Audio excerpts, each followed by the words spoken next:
대화를 위한 공세와 이 대응, 요 과정 좀 방금 문헌들은 좀 살펴봤지만요. 한번 살펴봤으면 합니다.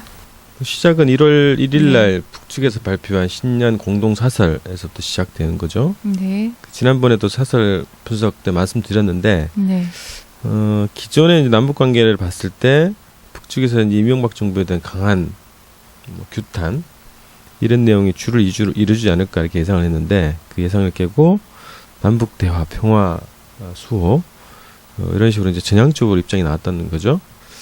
그 이어서 바로 이제 1월 5일자로 그 공화국 정부 정당 단체 연합 성명을 통해서 남북 대화가 필요하다. 전면적인 대화, 정부 당국을 포함한 대화가 필요하다는 제안을 했죠. 근데 이 제안에 대해서 그 통일부의 입장, 정부랑 비슷한 입장인데요. 통일부가 정부 입장을 대신해서 그 평소에 하던 방식이 다 진정성이 느껴지지 않는다. 그리고 공식적으로 제안한 방식이 아니다. 뭐 이렇게 해서 좀 표말을 했죠.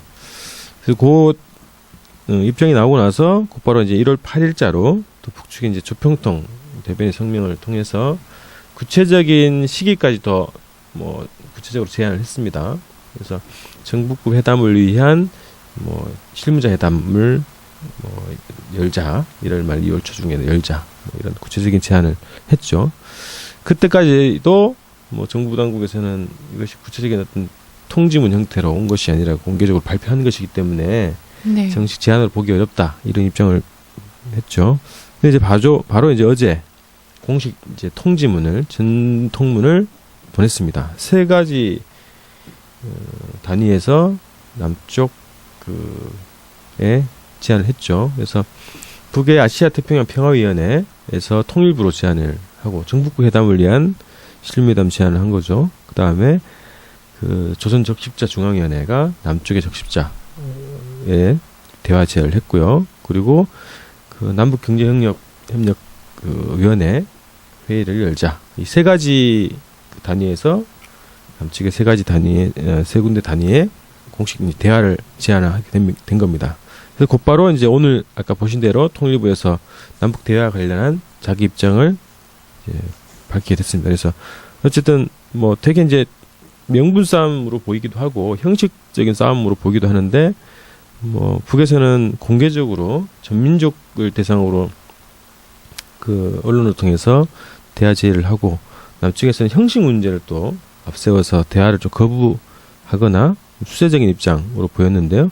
어쨌든 오늘까지는 서로 대화를 하자 이런 논의가 오고 갔고 일단은 어떤 시기든 대화를 서로 하려는 데까지 와 있는 상황으로 좀 평가할 수 있겠습니다.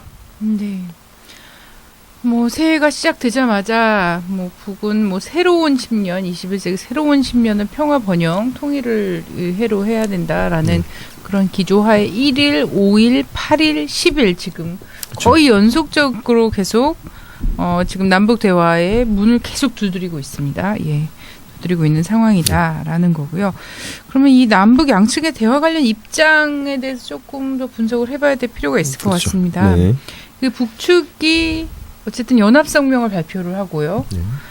그리고 조평통 담화를 발표하고 그리고 전통문을 보내고 요렇게 한 배경은 무엇인가? 지금 현재 조성된 것을 우리 민족끼리 풀어야 한다라는 것은 얘기가 되어 있습니다. 예. 배경이 무엇일까요? 일단은 2가지로 좀 볼 수 있을 것 같은데요. 네. 배경을 이제 파악하는데 2가지 차원으로서 볼 수 있을 것 같은데 하나는 그 대화 담화 성명 내에서 이 북측이 지금 정세를 어떻게 보는가 그런 내용들을 통해서 이 대화 제안의 배경을 볼 수 있겠고요. 또 하나는 지금 남북 관계를 획기적으로 풀기 위한 북측의 대화 제안이 기존의 이 남북 관계에서 한반도 정세 조성된 한반도 정세 차원에서 봤을 때 어떤 의미를 가지게 되는가 2차원으로 봐야 될 것 같습니다. 그래서 성명의 내용을 보면 엄중한 사태. 그러니까 현재 사태를 이제 엄중한 사태라고 해서 한반도 이제 전쟁 위기가 여전히 그 조성되어 있고 언제 다시 이제 전면전으로 발전할 가능성이 있는 그런 정세를 극복하기 위해서 뛰어넘기 위해서 이 대화를 제안한다 이런 취지 같아요. 그래서 네. 북측에서 이제 대화 제의하는 것 자체가 현재의 한반도 정세 자체를 굉장히 엄중한 상황, 전쟁 일부 직전에 와 있는 상황으로 여전히 판단하고 있고 그 전쟁을 막기 위한 대화 제의다 이렇게 좀 봐야 될 것 같고요. 또 하나는 이 지금 한반도 조성된 한반도 정세에서 우리가 예상을 뛰어넘는 이명박 정부 뭐 그동안 3년 동안의 남북 관계 현황을 보면 거의 뭐 막말에 오갔던 관계 아니었습니까? 포탄에 네. 오갔던 그런 관계인데 정부 당국자를 포함해서 대화를 제안한 이 배경 자체를 봤을 때 지금 한반도에 조성되어 있는 이 구조 자체가 굉장히 이 전쟁으로 가기 쉬운 구조다. 네. 이런 구조 하에서 이 대화를 제안한 것 아니겠는가 이게 정말 생각이 되고요. 또 한축으로는 북측에서 또 뭐 스스로는 2012년 강성대국을 건설하기 위해서 이제 열심히 뛰고 있다 이렇게 표현하고 있는데 이것과 더불어서 이제 통일의 새로운 국면을 열겠다라고 하는 것을 스스로가 이제 밝혔죠 사설에서. 그래서 그러한 그 통일의 새로운 전환적 국면을 만들기 위한 북측의 이제 적극적인 조치의 일환이다. 좀 이렇게 볼 수 있겠습니다. 네. 자, 어쨌든 이게 뭐 이렇게 대화를 전격적으로 풀지 않으면은 전쟁으로 갈 수도 있는 상황이다라는 판단이 있는 것으로 봐서는 그렇죠.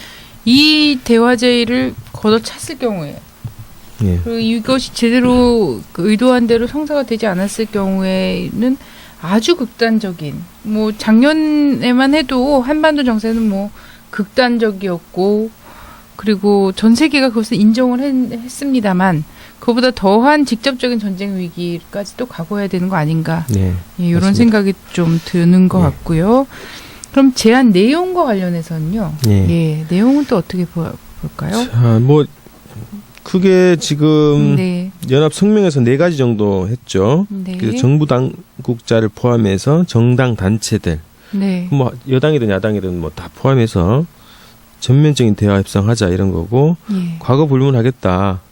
그죠. 그동안에 이제 뭐 남북 관계에서 통일 문제에서 6.15 14를 부정했던 예를 들면 뭐 현인택 장관도 포함될 네. 수 있겠죠. 그래서 누구와도 손잡을 용의가 있다는 거고 세 번째가 모든 문제 긴장 완화, 평화, 번영, 협력 사업과 관련된 모든 중대 문제를 다 논의하겠다 이런 겁니다. 그래서 네. 포괄 범위가 굉장히 넓죠. 그다음에 네 번째는 그러기 위해서 분위기 조성용으로 서로 비방하지 말자. 자극하는 행동하지 말자. 이런 겁니다. 그래서 그거는 뭐 대북 그 방송 뭐 성탄 트리 같은 거 하지 말고 네. 그리고 군사 관련을 접경 지역에서 하지 말고 뭐 이런 걸 얘기하는 거겠죠. 그런 4가지 조치를 했는데 그간에 이제 남북 관계의 현황을 봤을 때 굉장히 파격적인 제안이라는 겁니다. 그 작년에 그 국방위원회 네. 성명을 봤을 때도 모든 대화 협상에서 제외될 거다. 예. 이명박 정부 이런 경고를 했던 거에 비하면 굉장히 파격적인 제안을 볼 수 있습니다. 그리고 이 제안을 그 정부 당국자든 네. 그리고 정당이든 그리고 네. 시민단체든 진지하게 좀 받아들여야 될 것이다 이렇게 보여지고요. 네. 또 하나 이제 말씀하셨던 대로 대화가 만약에 불발되면 전쟁의 불씨가 걷잡을 수 없이 커질 수밖에 없는 그런 상황이다 이런 네. 겁니다. 그래서 그 보통 이제 사람 간의 관계에서 대화가 없는 곳에 오해가 커지고 사소한 오해도 이제 큰 충돌로 발전하게 되는 거죠. 그래서 남북 관계가 특히 그런 네. 것입니다. 그래서 대화를 어떤 형식으로든 어떤 네. 주제를 가지고든 반드시 성사시켜야 된다. 그래서 정당 단체들이 뭐 지금 정부 당국자는 뭐 당국 나름대로 판단이 있겠지만 어쨌든 정당과 단체들 진보개혁 세력들이 대화를 성사시키기 위해서 보다 적극적인 행동을 해야 됩니다. 그래서 대화가 불발되면 전쟁이 난다. 네. 이런 상황이라는 인식이 좀 필요할 것 같고요. 그래서 적극적인 그 대화 성사를 네. 위해서 노력을 해야 된다는 생각을 합니다. 예.